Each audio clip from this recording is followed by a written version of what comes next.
Welcome to Amplifying Wellness with TLC, a podcast where we discuss self-care and wellness through guest stories, information, and tips on how to live healthier and happier lives.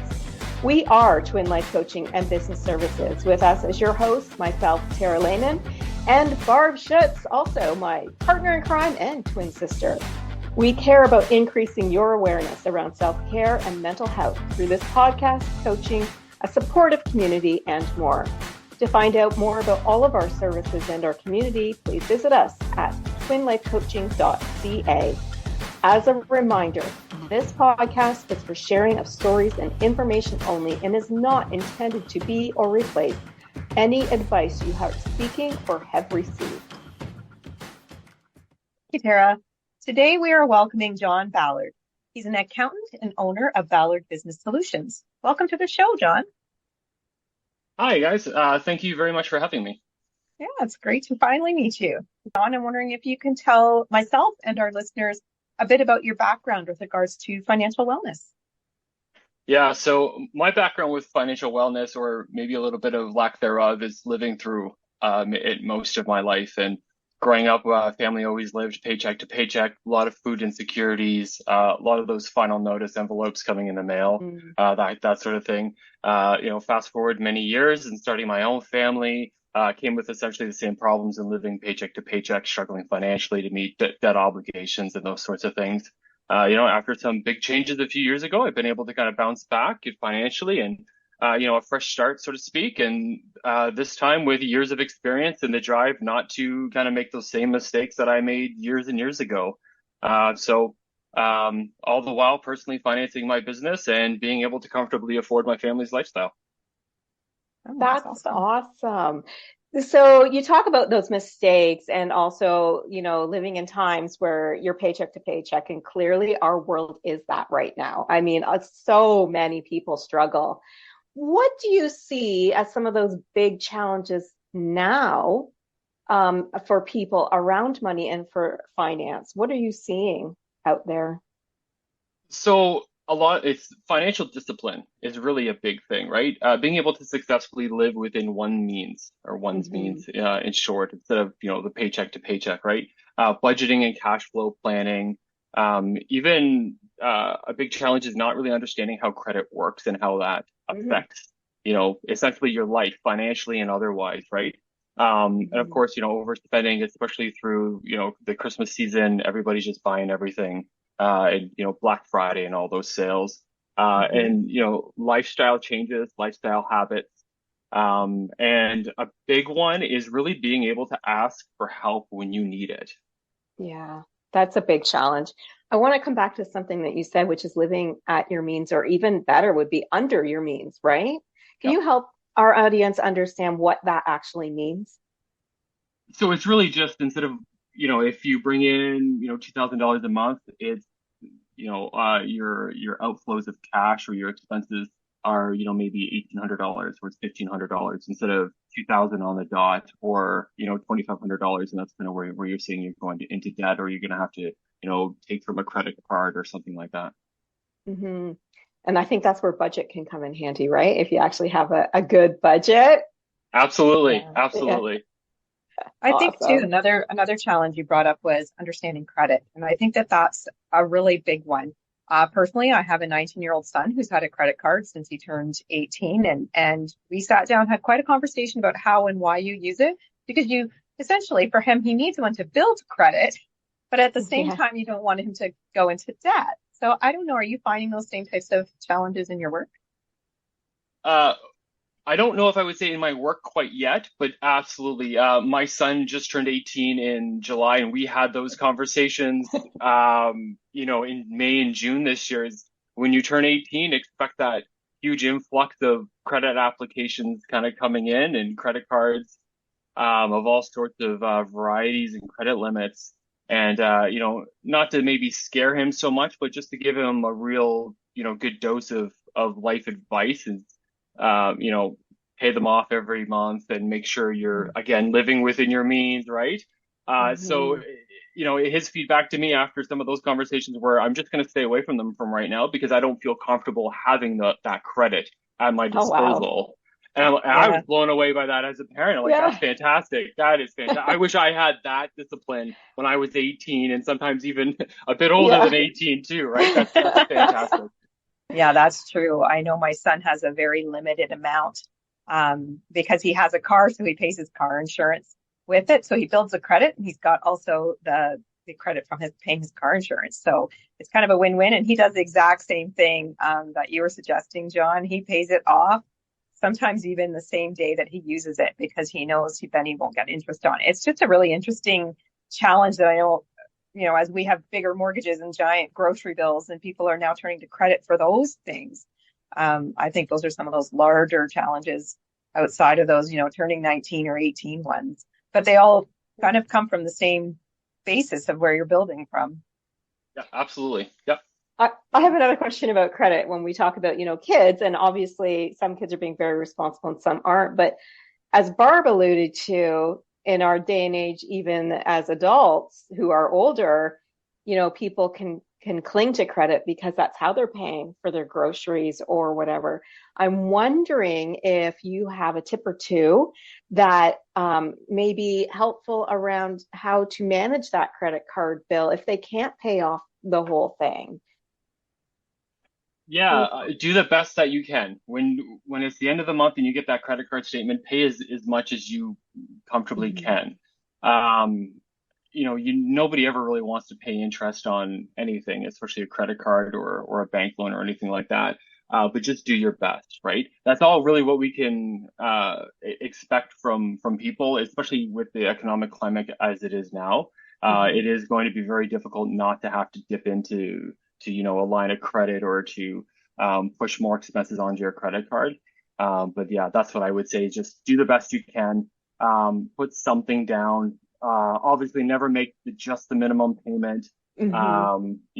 Because that never gets you anywhere. Even it says now on the credit card statement, I think it's been like that for a long time, where it tells you if you just pay the minimum balance on, $1,000, it's going to take you till literally retirement before that gets paid off, right? And all that Wow. extra interest. So Mhm. Yeah. just do the best you can. Make sure you're still eating at the end of the day too. Yes, Yeah, absolutely. exactly. So I want to shift a little bit to going back to kind of general financial wellness. So what are your thoughts on why financial wellness can be both positive, but also for some people a negative experience? So I think when I was kind of looking through and doing some research before this episode, the positive financial wellness was almost a pretty easy question to answer, and it's really just making sure your habits are in check, right? Mm. And understanding credit and things like that, and an easy question to come back to me is, well, how do I learn some of that stuff? Because they didn't really teach it in school a whole lot, Nope. and it's really coming down from our parents and maybe even our grandparents.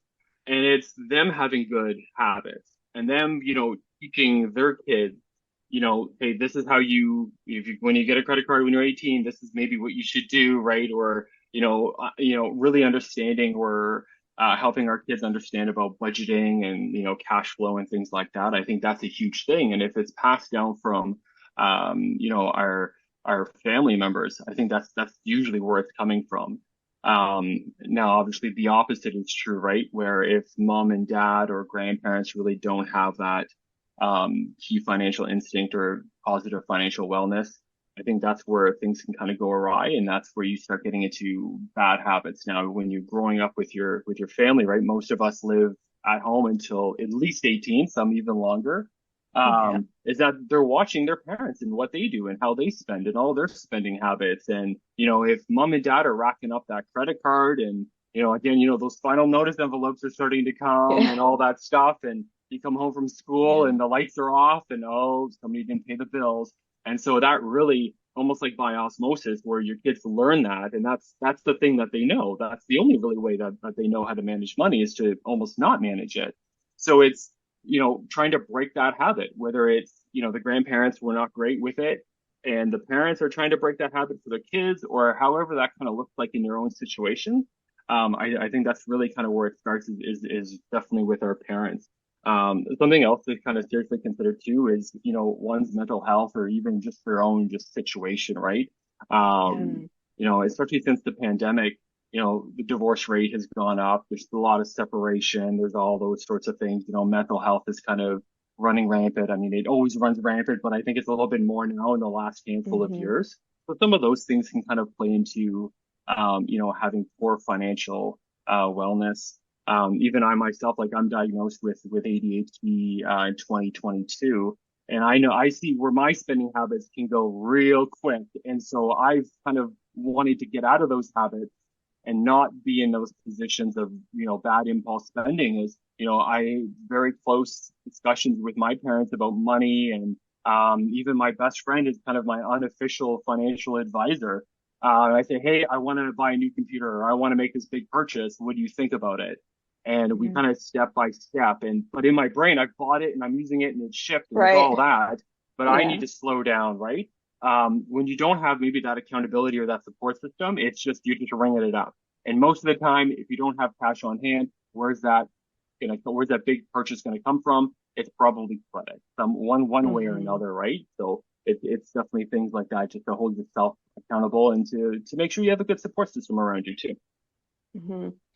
I want to touch back on something you said earlier in answering that was the idea that it's not taught in schools. And that is something that is so, so true. I mean, did we learn about budgets in school, or how to save money, or what an RRSP is, or why do a pension at work? We did not. And Yeah. as career coaches, we hear way too many people say, "Oh, I'm not in the pension at work. Why would I do that?" And it's just, not understanding these things. How do you feel that parents can help their kids with understanding some of these things that they need to know by the time they're 18? I mean, besides just the chat with them, obviously, but how is there any, tips, tricks, resources maybe that you can think of that can help parents with making sure kids understand that if we're living like this now, that's not how we want you to live, and maybe how we can help them? Yeah. So what I do with my two is I have pretty open conversations with them. One's 12, one's 18. So it's, age appropriate, of course. But I've opened that door with both of them. So if they come, they usually do come back to me and say, well, Dad, what about this? Or what about that? And it's, um, actually, I don't have an RSP, but that door becomes open when we start talking about money. I say, hey, there's investments, there's this, there's that. And Mm-hmm. it's just, again, having that very big two-way street with your kids to have that open door conversation with them, right? And that all comes from feeling comfortable with your own finances and being willing and open to talk about them, even as I am now today, in this Mm-hmm. podcast, being open with that stuff. So I think that's a huge thing. And just, even ask them questions, or if they have allowance. Hey, if it's $20 a week you're getting to doing chores, maybe $5 is savings. Mm-hmm. $5 or 10 or 15 bucks is kind of whatever else you want. You want to go get snacks at the store or toys at Walmart or whatever, then that's fine. Mm-hmm. But that's an easy way to get the kids going on that, and to really have an idea for them to understand what the dollar is really worth. And instead of I just, love oh, I that. have $20, I'm just going to go waste it at the store. Sure, when you go to Walmart, even you're looking at toys and stuff, $20 doesn't get you much. Really doesn't No. get you anything, right? So it's stuff No. like that, especially with, holidays or birthdays. My daughter is incredible at saving and squirreling away money when there's a birthday or there's Father's Day coming up or Christmas is coming up. Oh, Yeah. I know I gotta save. I gotta buy dad something, or I gotta buy my brother Mm-hmm. something, anything like that. And they're really good at that. And it's just those very small conversations. It doesn't have to be huge, over the dinner table kind of thing. It's Mm-hmm. a couple comments here and there to get the ball going. Mm-hmm. And I love starting them that. young, I think that that's really, I did the same thing. So when my kids got their allowance, they had to put a certain amount aside. They had paper routes when they were 11. Like I started them, so they value money. They understand it more from a younger age than someone who doesn't have to have a part-time job till they're 18. And ooh, now I've got $1,000 paycheck. I'm going to go spend, right? I feel that the younger people learn, especially through their early teens, they have a better understanding of the value of money. At least that's been my perspective. So for Mm-hmm. Yeah, financial absolutely. wellness, it's strong to start, I think, at that younger age. And it's all about breaking the habits. Yeah. Growing up, even when I was younger and a kid, and when I started my own family, there was a lot of those phrases which I absolutely hate even to use as a parent now, and to even hate other parents use. And it's, we don't have the money, I can't afford it. Hmm. Even changing some of that language and say, uh, maybe next month, come ask me in a couple of weeks, Like anything that. like that, because it's you know as a kid growing up having to hear that, at least 2 or 3 times a month, it's annoying. It's not great. And it's a bit deflating to know that, oh, well, mom and dad don't ever have any money. And I don't want my kids to know that stress either, whether it's, me or for them and their families in the future. So let me ask you this. If we do have a rough time, or maybe we've had a rough background, and we want to go from that negative mindset to shifting to more positive financial wellness and a more positive mindset around financial wellness so that those other people around us, including children or anybody else who may be influential, actually can start to see it differently. What would you say would be some tips or ways that we could start to do that? And maybe it's not just kids. Maybe we're at work and someone's having a rough time. Like, what are your thoughts? I think just having a bit of empathy, especially from one adult to another, really understanding and being empathetic of one's situation, because it's all different. My Mm-hmm. situation might be similar to yours, it might be similar to a friend's, but it's still very different and it's still very much ours. Uh, so just being aware of that alone is probably very helpful. And that alone kind of opens up the door. And I think that's kind of how, my best friend and I really got okay talking to each other about money, is because it just, one day, I think maybe I came home and I messaged her or she messaged me, and we were going on about money, and it was just that small step blew the whole door Mm-hmm. open. I'm like, oh, we're okay talking about this now. And it's no different with any other Yeah. friend, right? Or even a colleague at work. If you're close with them, sure, no problem. It could be your boss. Maybe that one Mm-hmm. might be a little bit 50-50, but it just, whoever you feel Yeah. comfortable talking to. And if Yeah. it's, if it is nobody, and you think that you need help, even there's a lot of services out there, and they're all free services. I know some employers will offer benefits, and there's EAPs, and it's involved in Mm-hmm. the EAP. There's even, uh, there's a few companies, I won't drop any names, but they're, the licensed insolvency trustees, that deal with consumer proposals and deal with bankruptcies. But it's not just that. It's a phone call. Hey, I just need some help getting my budget together. Can you help me out? Sure. Awesome. And then they go through some of that stuff with you, right? And it's really helpful. And they help their clients be accountable. And that's sometimes maybe what you need too, is just to be Mm-hmm. accountable for what you're spending money on. I like that tip, be Mm. self-accountable, right? I like that. Yeah. It goes back to So, the whole habits thing, right? yeah. Like creating better habits around that, around money. So maybe you don't go eat out 4 times a week, something like that, right? Yep. Is that, yeah, that type of habits that you were thinking of when you mentioned that? Even just getting, just on your point about, not eating out 4 or 5 times a week, because that's expensive as well. Really Mm-hmm. Yeah. expensive. You're getting skip the dishes or DoorDash or whichever. But Mm-hmm. even, if you're just looking for a quick meal, like go to Walmart, go to Zehrs, get something like even just a frozen pizza. That's already cheaper than getting, Domino's or getting Papa Yeah. John's or whatever. Or even getting, like those casseroles or like a lasagna, something you could just throw in the oven. Yeah, it takes a bit of time, but you can still maybe putter away doing stuff at home. Or if you work from home, you can continue working, and oh, dinner's done at 5 o'clock. Perfect. Pull it out of the oven and it's good to go. Right. So Hmm. it's some of those things, right? It all, again, yeah, it comes down to habit forming, and sometimes Mm-hmm. even just your own time management kind of can get in your way. That's true too. That's so true. Well, I'm going to shift the conversation a little bit again, just because of your background and your experiences. So, talking about expenses, we're kind of sort of leading into that, where we see a lot of our expenses are groceries or, housing or cars or whatever. Um, what are some expenses that you've seen in your work where we can actually negotiate those things? I mean, groceries, we can negotiate, like you just were talking. We can, instead of eating out, right? We can put something in the oven that's a quarter of the cost. What are those other things that either we can manage ourselves or we can negotiate with professionals? It really seems to be those larger ticket items that we all essentially buy. So it's a house. Well, you can absolutely negotiate the cost of a house. Oh, Um, that's true. Yeah. Maybe rent might be in there, might be a little bit of a barter somewhere in there. When you purchase a car, that's absolutely one. Those are Hmm. pretty obvious ones. Just about a month ago, I got a renewal for my errors and emissions insurance, and it had gone up like $45.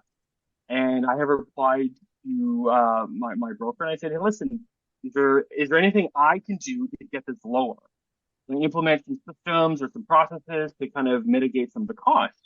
And the reply came back was, "Oh, we just reviewed it with the adjuster and stuff like that, and we've just taken off the $45, and it's the same as what it was last year." Like, Wow. Oh, wow. oh, okay. I'm like, I usually got to go back and forth with some of these things, right? The other thing, and I used to very much like doing this when I was younger and maybe a bit more foolish with money, but it seemed to work out well, is your cell phone plan and your Mm. internet services and your cell phone, your cell phone, your internet, and your cable TV packages. Is look to see what else you can get, see if you can, negotiate a better rate than maybe what the promotion says or what's being advertised. A lot of the times, maybe they'll give you, an extra $10 for a year. And, Mhm. some of that stuff just adds up over time, but that's absolutely one of those things. I know when my cell phone plans renew, that was the first call I was making, and I never went into the store for those things, and I always called. Yeah. Yeah. There's a few reasons for that, but that would be a tangent on a whole nother podcast. But it was good just to go negotiate back and forth. And I find too, just quick on that negotiation point is if it's more of a want than a need for a cell phone, for example, I'll give you this is my situation. Is my cell phone isn't broken. There's no cracked screen. It worked well.